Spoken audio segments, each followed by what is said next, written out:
R, religions. R, religion. En façade, toutes les religions semblent honnêtes et reprennent les fondamentaux des lois universelles. Mais force est de constater qu'au fil des siècles, les religions ont noyé l'homme par un déluge de bêtises et d'horreurs.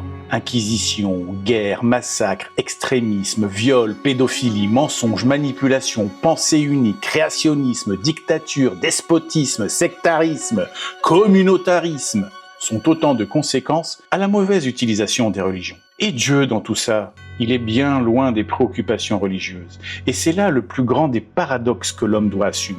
L'image est une vue du parvis de la cathédrale de Strasbourg, photographiée en contre-plongée, mais avec un cadrage volontairement incliné à 45 degrés, donnant à l'édifice une instabilité visuelle. La pierre rouge, saturée, semble presque saigner sous la lumière. La rosace, rétro-éclairée, irradie de couleurs vives, tandis que d'autres gargouilles, baignées d'une lumière jaunâtre, paraissent observer silencieusement la scène. Après S, comme science, qui montrait la pureté abstraite d'un langage universel, R introduit une structure tout aussi ambitieuse, mais altérée par l'histoire humaine. La cathédrale ici n'est pas présentée comme un havre spirituel. Elle est penchée, presque vacillante, comme si la foi institutionnelle reposait sur des fondations fragiles.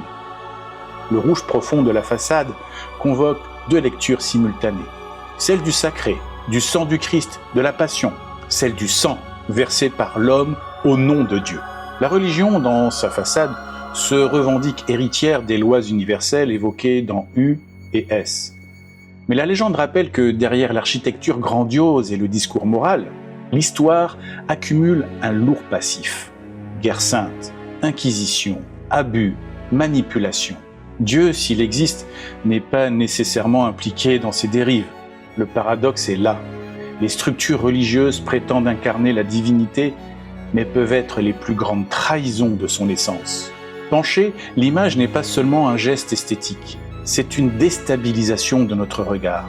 L'angle à 45 degrés empêche toute lecture confortable. Il force le spectateur à ressentir l'instabilité, à comprendre que ce qui semble droit ne l'est pas. La gargouille éclairée, détail presque anecdotique, devient ici symbole.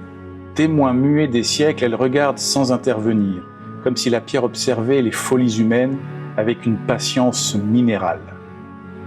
Dans la séquence narrative, le S nous montrait la connaissance pure, universelle.